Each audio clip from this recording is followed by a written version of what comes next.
your best friend.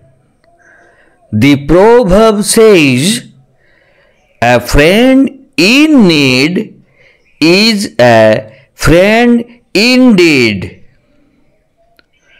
One may have innumerable friends in life, but to get the best friend is nothing but God's blessings. I am lucky to have a sincere and loving friend.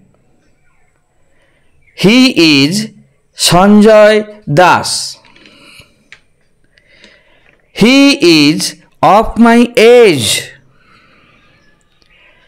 Sanjay is tall and handsome. He likes to wear clean clothes.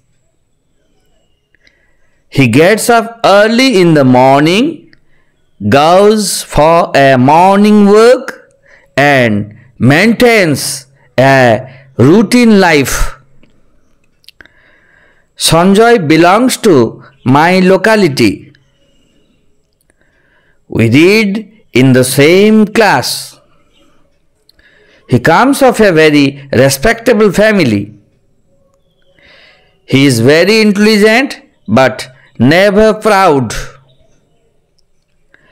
I admire his sweet nature.